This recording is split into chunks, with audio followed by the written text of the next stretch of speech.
Внимание, внимание! Уважаемые товарищи! Городской совет народных депутатов сообщает, что в связи с аварией на Чернобыльской атомной электростанции в городе Припяти складывается неблагоприятная радиационная обстановка. Рекомендуется с собой взять документы, крайне необходимые вещи, а также, на первый случай, продукты питания.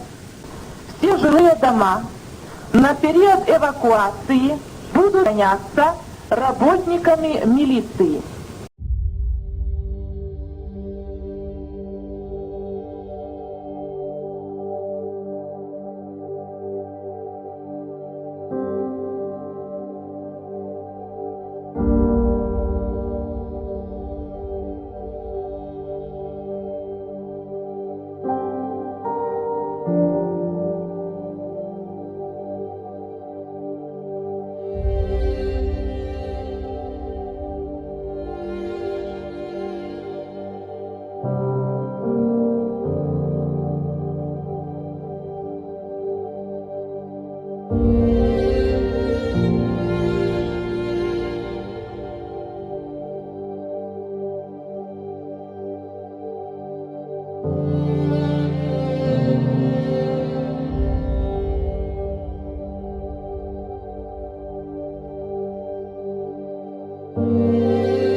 In der Nacht zum 26. April 1986 explodierte Block 4 des ukrainischen Kernkraftwerks Tschernobyl.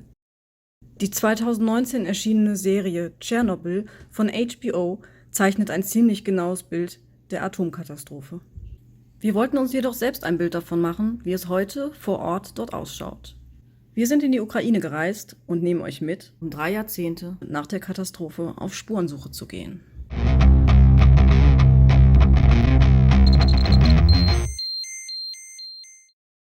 Was machst du da?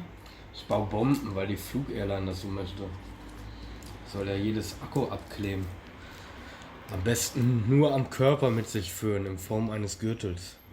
Alles klar. Und im Bauch.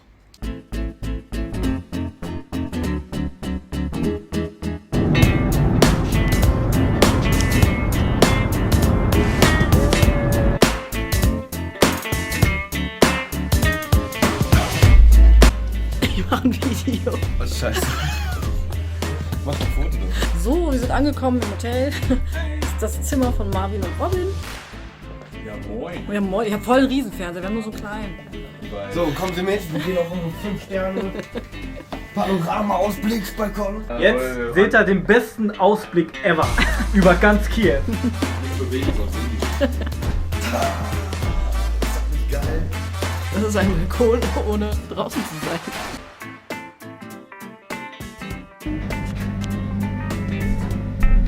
So, ja. Ja, billiges Hotel und billige Unterkunft, nicht?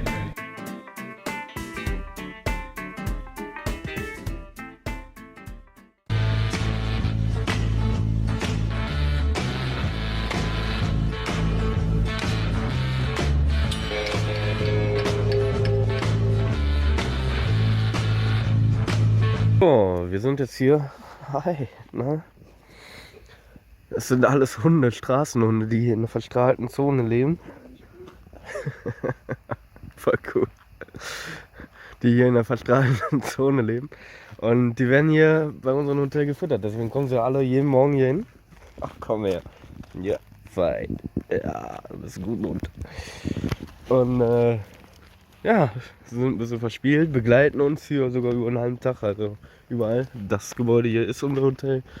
Da sind schon wieder Gebäude total verlassen, also echt ein total komischer Kontrast. Da ist ein Gebäude eingewachsen, man sieht es kaum. Also quasi der Giebel da ist ein bisschen noch zu erkennen. Ja, so sieht es aus hier. Jetzt gibt es Frühstück und dann starten wir auch wieder mit dem Tag. Und da werden sie gefüttert.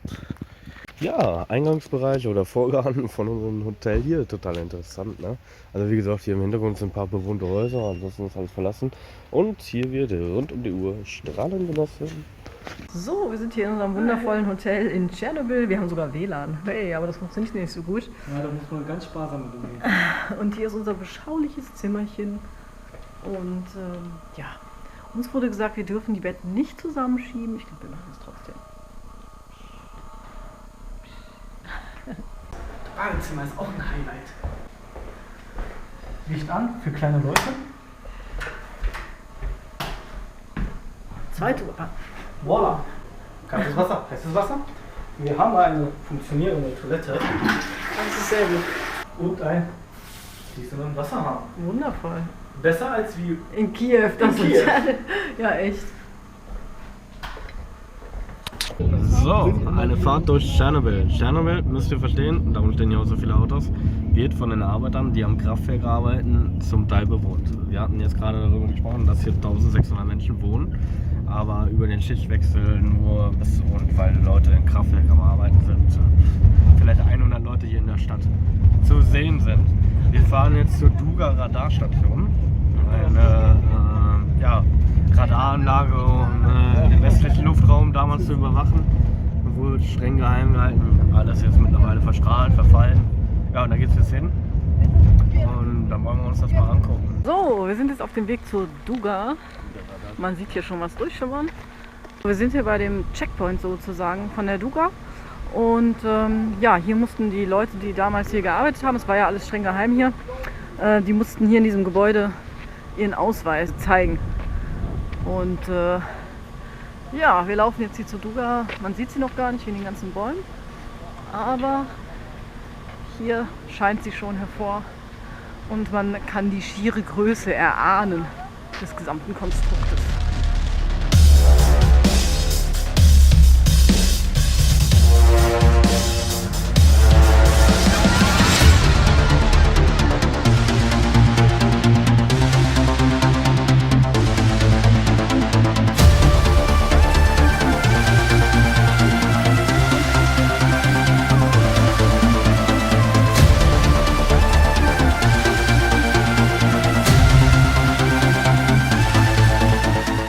Die Duga 3 ist eine von 3 Sowjet-Radaranlagen, welche auch Russian Woodpecker oder Tschernobyl 2 genannt wird. Sie unterlag zur Zeit des Kalten Krieges strengster militärischer Geheimhaltung. Sie war ein Früherkennungssystem für den Angriff ballistischer Raketen, welches in der Lage war, Ziele über Europa und mögliche Feindziele in Nordamerika zu identifizieren. Die Anlage wurde von 1976 bis 1989 betrieben.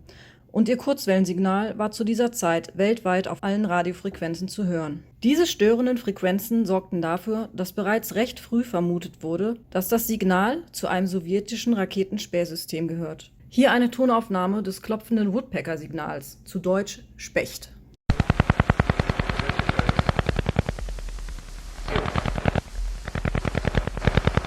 Neben den Störungen von Radiosendern gab es auch ein Problem der Frequenzen des Radars und der zivilen Luftwaffe. Mit der Modernisierung der Anlage 1985 bis 1986 konnten diese Probleme gelöst werden, worauf das System offiziell Teil des Luftschutzes der UdSSR wurde. Die Metallkonstruktion der Radarantenne besteht aus 2 Teilen, einer Tieffrequenzantenne mit 135 bis 150 Metern Höhe und einer Länge von 500 Metern. Darüber hinaus gibt es noch eine Hochfrequenzantenne mit einer Höhe von 100 Metern und einer Länge von 250 Metern. Insgesamt ist die komplette Metallkonstruktion 750 Meter lang. Die Duga 3 wurde in der Nähe des Atomkraftwerks erbaut. Wegen der Atomanlagen war die Gegend ohnehin gut überwacht und der Standort hatte einen weiteren wichtigen Vorteil. Dank der nahen Reaktoren gab es Strom im Überfluss und das Ganze auch noch ohne Unterbrechung. Getarnt war die Anlage als Jugendferienheim. Noch heute grüßt Mischka, das Maskottchen der Olympischen Sommerspiele 1980, von der Bushaltestellenwand. Zwar konnten die Bewohner Tschernobyls und auch die der Atomkraftwerkstatt Pripyat die gigantische Silhouette im Wald aus ihren Hochhausfenstern sehen. Groß interessiert hat sie die Bewohner nicht. Der Fortschrittsglaube war damals in der Region grenzenlos. Sollte das Tschernobyler Atomkraftwerk namens Lenin doch mit 11 Reaktoren zum größten Atomkomplex der Welt ausgebaut werden. Block 5 stand kurz vor der Fertigstellung. Auch an Block 6 hatten die Arbeiten längst begonnen. Wer sollte sich da an einer Sendeanlage im Wald stören?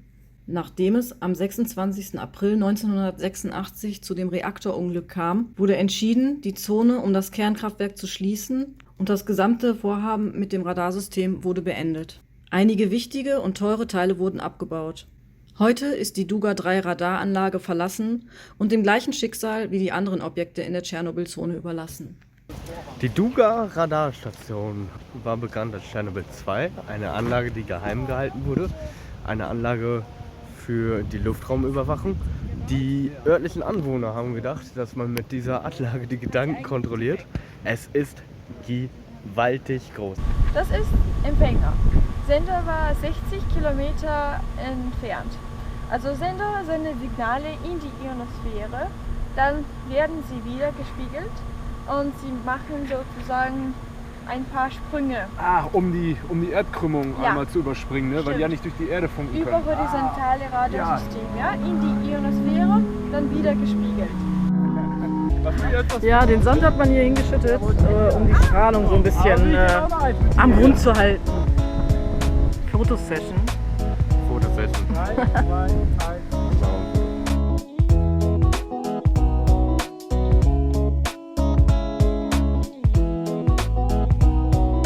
Kommst du denn her? Wald? Aus dem Wald. Ja, sicher, ich bin Räuber Hotzenklotz. Das heißt Hotzenplotz, nicht Hotzenklotz.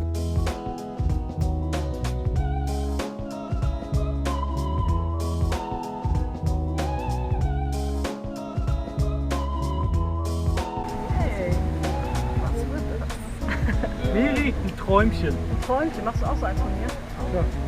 Ja.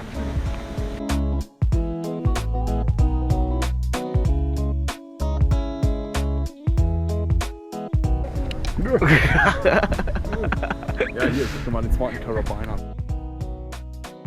Carabiner.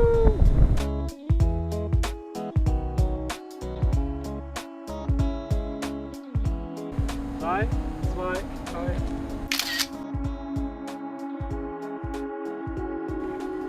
Wahnsinn.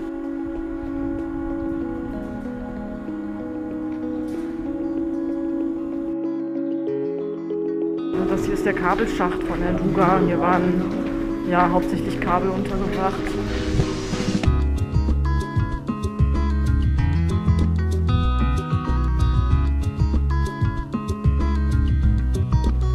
Now look here.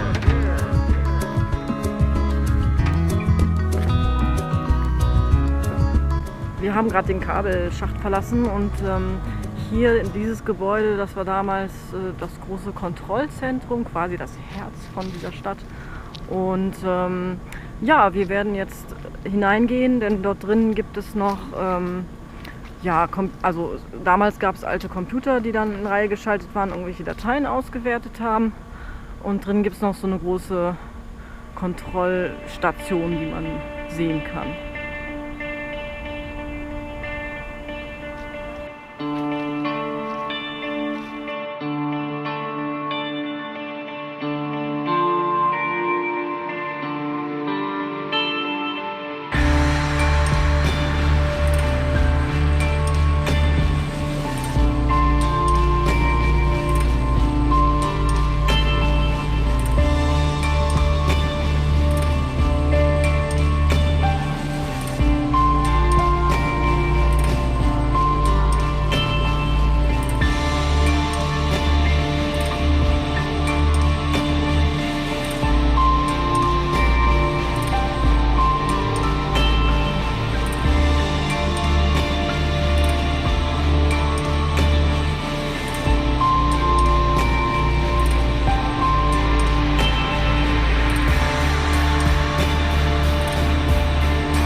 Das ist jetzt ein Modell der Duga-Station.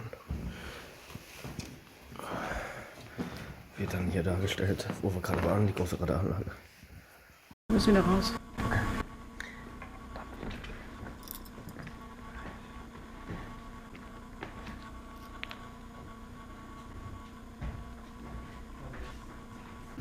Alter.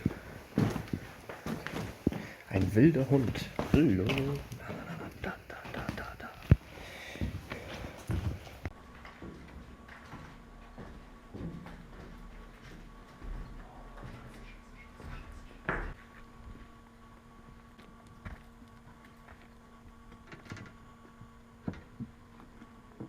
Die Duga Radarstation, womit man bis nach Amerika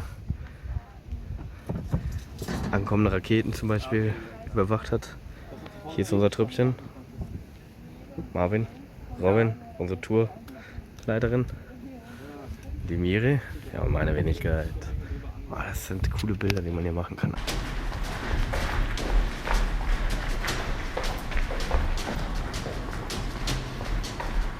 Ja, wir mussten uns mal kurz hier vom Dach verkrümeln, weil offiziell darf man ja nicht in die Gebäude rein, seit 2012.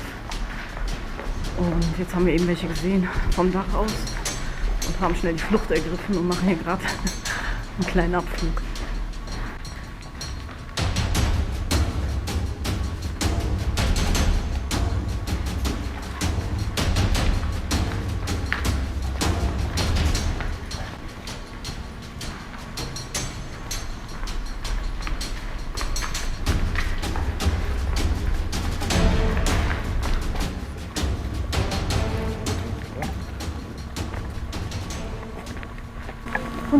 Das war ein Polizist. Fein. Ganze? Ja, klar. Jetzt ein Foto geben. Warum? Jetzt Platz. Rein. Лежать. Лежать. Und jetzt sterben. Sterben kann auch. Лежать. Нет. Лежать. Умри. Oh. Ein Straßenhund, aber er kann es. So, wir befinden uns jetzt am heutigen Tage nur auf dem Duga-Gelände.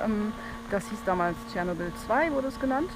Aus dem Grund, weil sich das hier quasi eine sehr große Kaserne war. Eine große Kaserne, wo Familien mit, also die Soldaten, die hier stationiert waren und gearbeitet haben, lebten hier mit ihren Familien, mit ihren Kindern. Es gab Kinos, Kindergärten, genau. Freizeitbeschäftigungsmöglichkeiten. Alles, was dazugehört, ne? Ja. Wohnunterbringung. Und die Leute haben hier diesen Ort eigentlich nie verlassen. Ne? Niemand hat hiervon gesprochen. Also quasi dieser Ort existiert eigentlich gar nicht auf der Karte. Und wir sind heute den gesamten Tag oder einen Großteil des Tages sind wir hier. Im Hintergrund sieht man immer noch so ein paar Gebäude, wenn wir uns mal drehen, ganz liebevoll. Genau. Und das war jetzt heute der erste Tag von 3 Tagen. Und eine große Zaunanlage haben wir hier auch noch, eine alte Zaunanlage, die den ganzen Bereich hier damals umschlossen hat. Genau, da vorne haben wir noch so einen Lichtmast und einen alten Bewachungsturm, sieht man jetzt kaum, ist auch ziemlich runtergekommen. Man sieht die Stadt vor lauter Bäumen nicht. So, kurze Erklärung. Wir sind jetzt den ersten Tag. Insgesamt sind wir hier 3 Tage in der Sperrzone. Ja, es wird noch so einiges vor uns liegen, das wir uns noch anschauen wollen. Haben hier eine nette Führerin dabei, die uns hier alles erklärt. Einen netten Taxifahrer. Ja, wir sind gespannt, was uns noch alles erwartet. Wenn man den Begriff Tschernobyl hört, verknüpft man hiermit als erstes bekannte Bilder, wie das Atomkraftwerk, die Stadt Pripyat mit all ihren leerstehenden Hochhäusern und dem bekannten Freizeitpark, das Riesenrad und dem Autoscooter. Auch diese markanten Punkte haben wir natürlich besucht.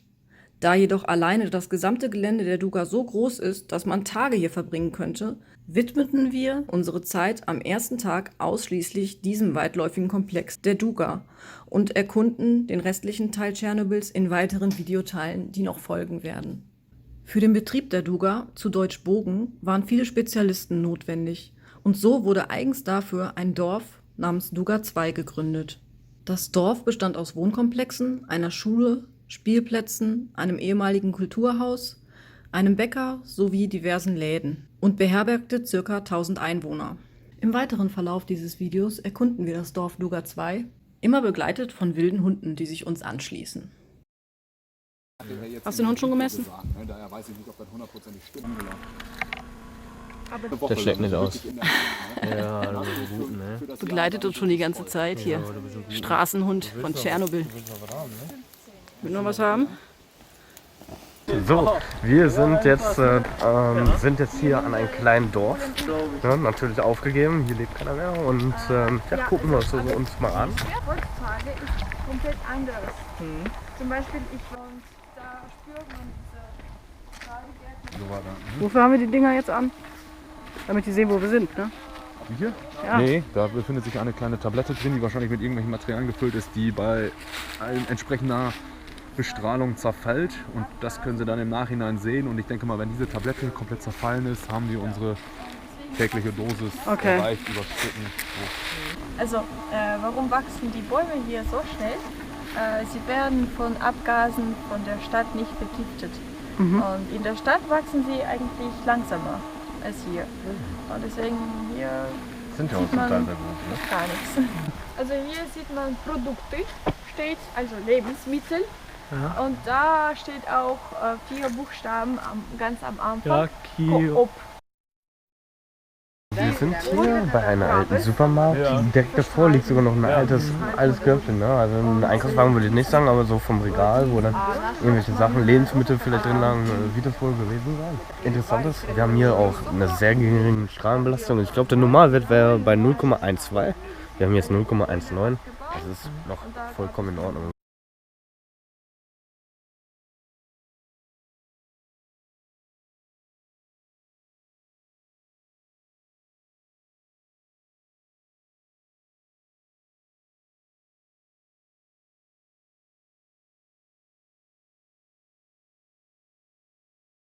Ich glaube, das ist wie, also hier steht Brot, Duchesse ist wie Limo, dann Clementin, ja, und noch Äpfel, also Anzahl von Produkten, Lebensmittel, die sie jede Woche bekommen und dann verkaufen.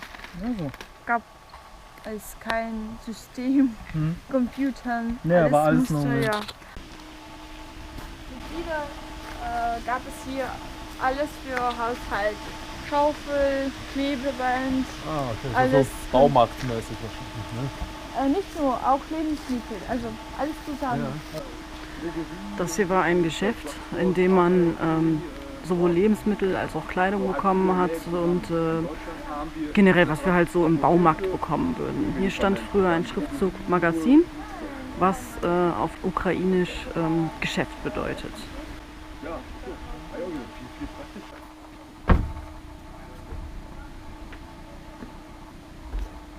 Hier sieht man sogar noch eine alte Ladentheke.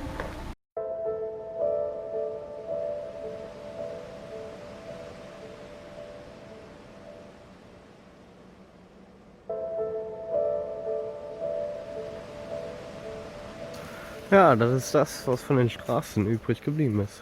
Das ist ein schmaler Trampelpfad von den Besuchern, die hier zu diesem Ort kommen.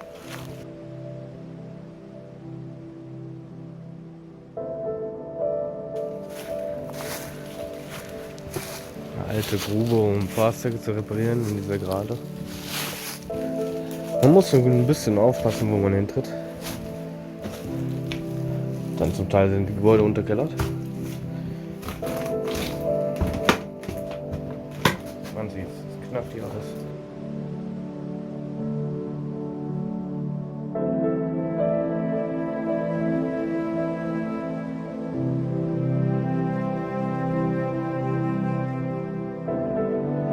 Hier haben wir einen alten Kuhstall.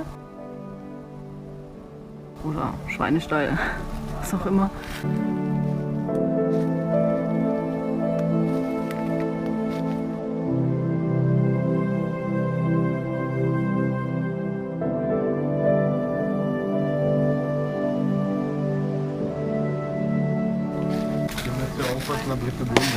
Okay.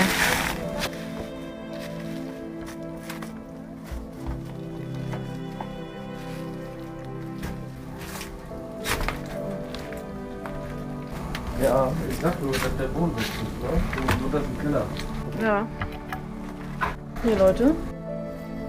Hier muss man schon ein bisschen aufpassen.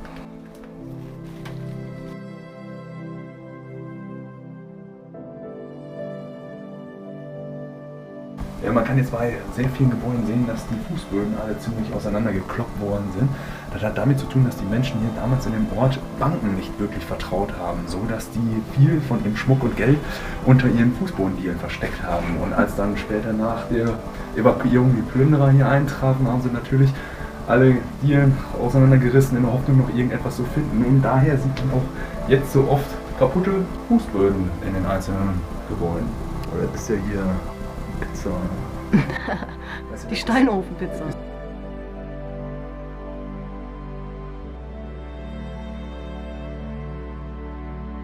Man sieht hier bei den Gebäuden diese ganzen Schächte, die runtergehen.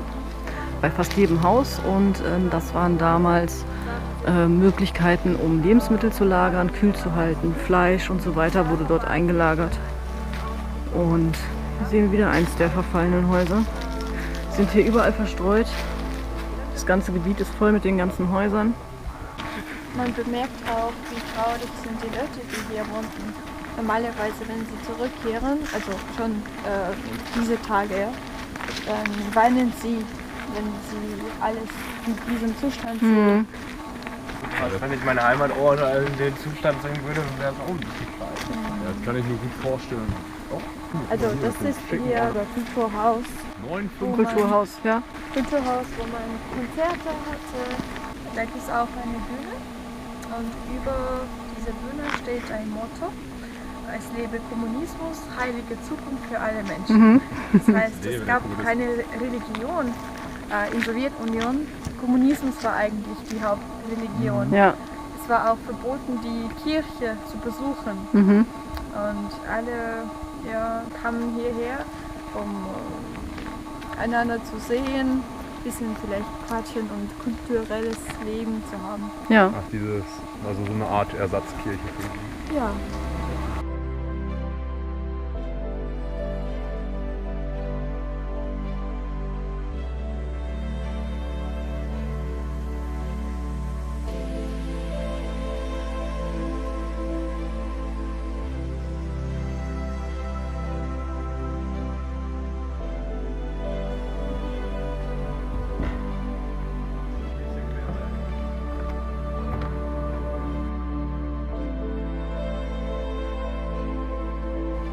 Ja, wir sind hier in einem etwas größeren Gebäude gerade.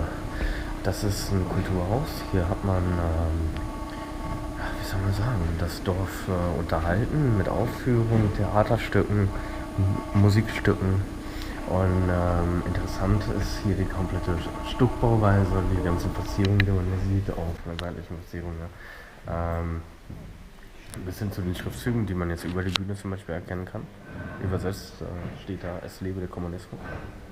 Und ja, man muss aufpassen. Also, wie man hier sieht, sind auch viele Löcher drin, weil an dieser Stelle hier ist das Dach undicht.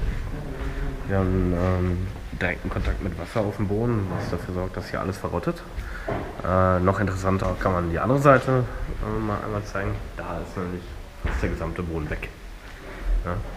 Und auch da wieder, überall, wo Feuchtigkeit auf den Boden tritt, ist es gefährlich. Und den Boden haben sie entfernt, weil man dann geguckt hat, ob man da unten drunter vielleicht was Wertvolles findet, Kabel etc. Ja? Alles, was man zu Geld machen konnte.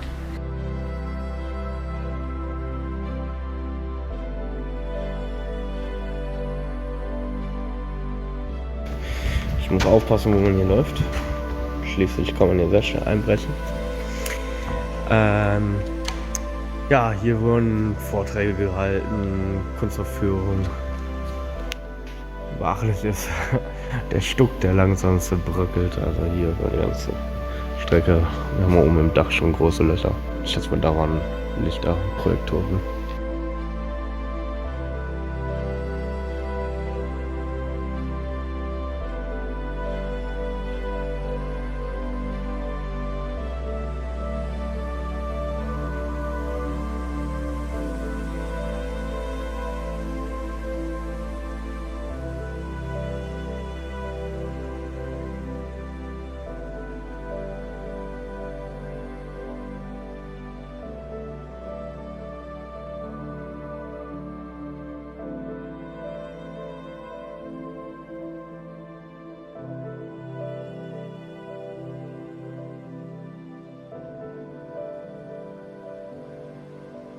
wo wir jetzt hier laufen, ist die Straße, wo mal 2 Autos gefahren sind.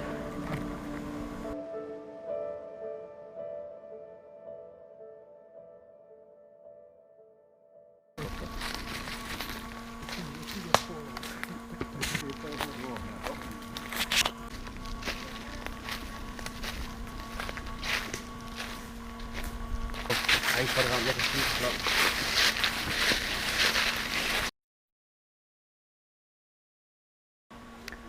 Guckt euch an, wie zugewachsen hier alles ist. Das hier war mal eine Straße für 2 Autos. Und die ganzen Bäume hier zwischen den Hochhäusern. Teilweise erkennt man gar keine Häuser mehr. Und da ist schon das nächste. Alles zugewachsen wie im Dschungel.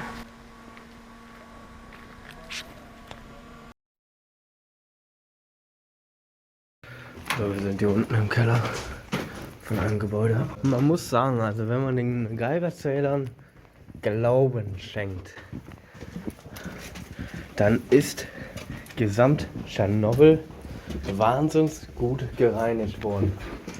Also von der Strahlung her ist wirklich nur ein mikrowinziger Bruchteil zu messen. Also wir haben jetzt hier in Kiew hatten wir 0,12 Mikrosievert. Und hier in Tschernobyl ist es 50% höher. 0,24, 0,3. Also echt winzig. Das sind die Wohnungen. Ich mache jetzt mal ein Video davon, damit ihr das sehen könnt.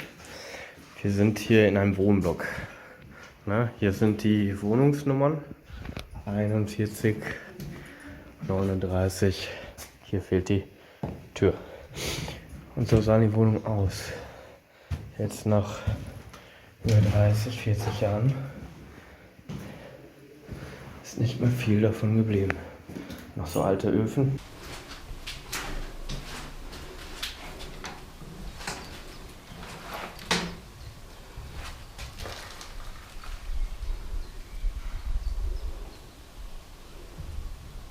Man hat uns erklärt, dass vieles hier aus der Wohnung rausgeschmissen worden ist, geklaut worden ist. Einmal wegen der Strahlung und einmal, weil man es verhökern konnte. Ich spiele mal ein Stück von Mozart. Das funktioniert nicht mehr. Oh nein. Doch, da. So einzelne Tasten. Wenn du fester haust, dann würden sie tun.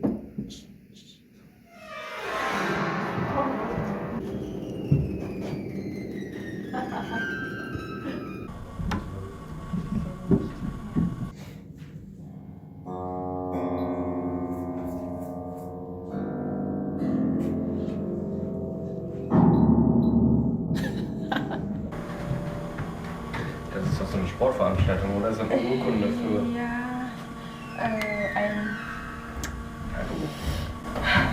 eine Junge hatte die erste Stelle, hatte für ersten Platz in Volleyballmannschaft. Ah, Das ist die Auszeichnung. Ja. Cool. Das ist ja klasse. So, immer noch in Tschernobyl unterwegs. Hier sieht man nicht. Ja, man sieht den Wald vor lauter Bäumen nicht mehr. Ja, und wir bahnen unseren Weg hier durch den alten Schrott, der uns hier überall begleitet, die kaputten Gebäude. Also jetzt kommt etwas, was irgendwie voll fehl am Platz aussieht. Ich zeig's euch mal. Das hört ja nicht auf, gut zu sein. Ne? Solche komischen Bambushütten hier.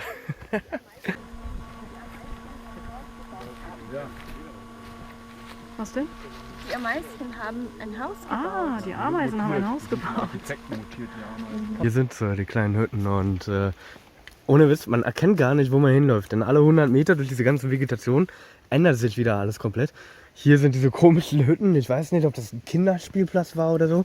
Selbst die Ameisen haben jetzt schon angefangen, ein Häuschen, also ja, die leben jetzt quasi mit dem Haus. Und Ameisenhaus im wahrsten Sinne des Wortes. Jetzt gehen wir wieder weiter. Wir wollen ja nicht unseren Anschluss verlieren. Und dann werden wir jede Menge neue Sachen entdecken. Guck mal, wir haben wilde Hunde hier. Die leben hier. Die sind natürlich sehr zutraulich, weil sie von den ganzen Touristen immer Futter bekommen. Und nicht zu vergessen ist unser Dosimeter. Das führen wir die ganze Zeit mit. Ach, ein Kindergarten war da. Deswegen haben wir hier diese ganzen Konstrukte. Also dadurch erklärt sich das. Was zur Hölle? Guck mal, mein Gerät schlägt gerade mal voll aus. Deins auch, ne? Kann das sein, dass hier ein bisschen höhere Strahlung ist? Weil jetzt auf einmal geht es von 0,3 auf 0,7. Interessant. Guck, 0,72. Guck. Also wir haben jetzt das hier vor uns. So eine Art Flugzeugnachmache. Ein paar Bilder von früher, von den Kindergarten. Ja, ich sehe, es ist total cool. Es ist das Bild. Das Gebäude ist so runter, dass wir uns das nicht mehr angucken wollen von innen. Hier erkennt man neben den Ameisenhäuschen noch so einige Spielzeuge von damals, von draußen. Wir sind hier immer noch an diesem Kinderspielplatz. Man sieht hier noch die alten Spielgeräte, wo die Kinder herumklettern konnten. Irgendwelche Holzbuhen, Balancierbalken, die vor sich wegrotten hier. Das hier war mal ein Garten. Man sieht davon gar nichts mehr, ne? Total zugerottet. Beeindruckend. Beeindruckend. Also es ist irgendwie so, wie soll man das erklären? So eine verkehrte Welt, so irgendwie. Als wären die Menschen weg. Ist ja auch so. Ach, guck mal, jetzt haben wir sogar eine Rakete gefunden. Eine Rakete als Spielplatz.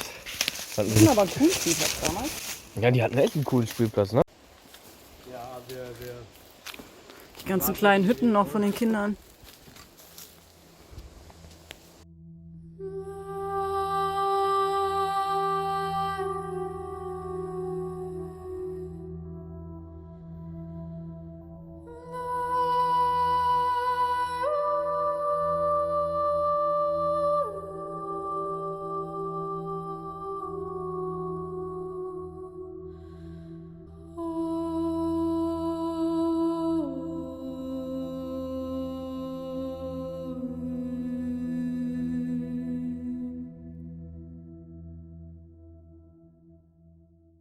Also hier in dem Gebäude haben die Erzieher von dem Kindergarten, um den wir gerade drumherum gelaufen sind, gelebt.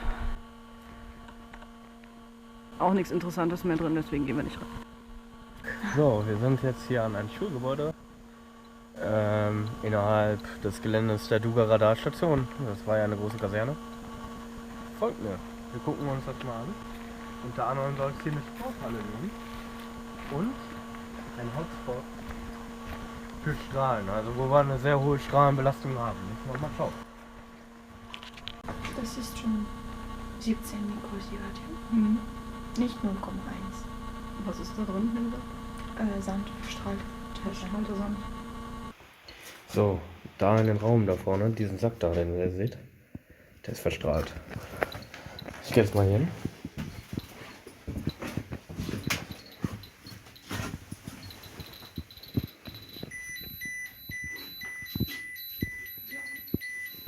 Und hier haben wir dann einen größeren Ausschlag von den Strahlenwerten. Besten Dank dafür.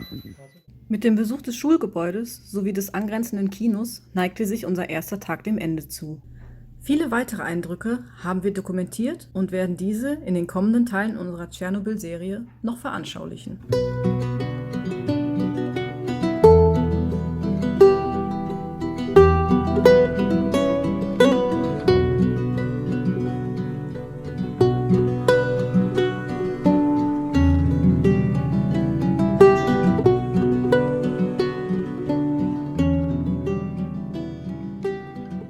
Der Sandsack lag aus folgendem Grund dort. Die Schule wurde damals nachträglich als Labor genutzt, um zu testen, wie man mit verstrahltem Sand umgeht. Dies hatte den Hintergrund, dass man damals zunächst versucht hatte, den Reaktorbrand mit Sand zu löschen und die Umgebung zu reinigen. In dieser Schule hat man getestet, wie radioaktiver Sand leichter abzuwaschen ist. Ob mit Wasser, Säure und so weiter. Aus diesem Grund konnten wir hier noch einen radioaktiv verstrahlten Sack Sand finden.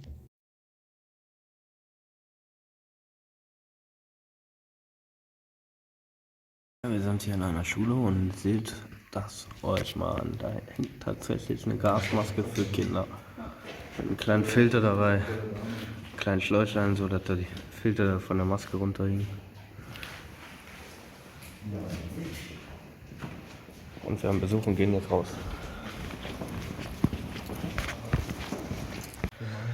So, wir sind jetzt hier, was war das jetzt? Das Kino. Das Kino. Wir sind hier in einem ehemaligen Kino.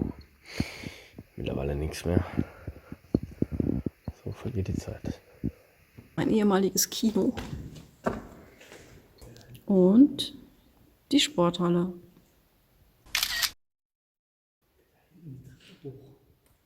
Vielen Dank fürs Leuchten, die Herren. Bitte schön. Wir haben hier ein Strahlengerät, da muss der Mike jetzt durch. Und ja, um zu checken, ob er irgendwie hochgradig verstrahlt ist. Aber das Gerät sagt in Ordnung und das müssen wir alle tun, bevor wir aus der Zone gehen. Computer sagt nein. Und jetzt.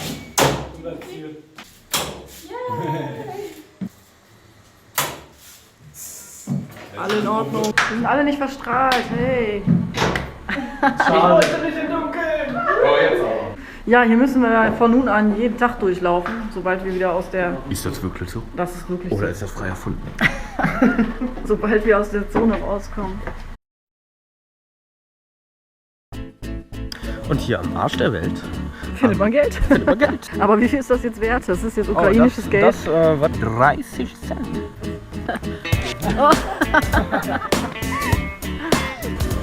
Stark ausgehst du, ne? Bald kannst du mit deinem Kieferknochen brechen. Was macht der da? Ich habe einen kleinen Tschernobyl-Hund am Bein. Au! Au! Das kitzelt. Oh, Robin ist da drauf.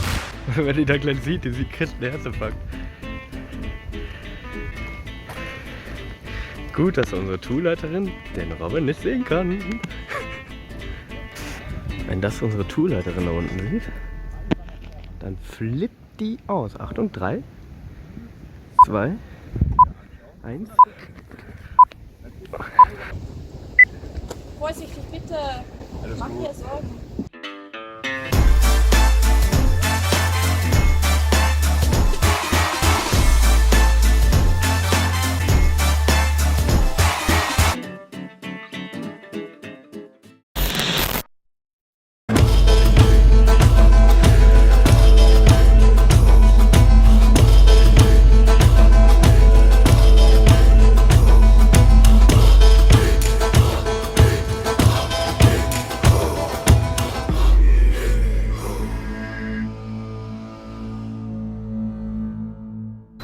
(400, 700, 1400, 1600.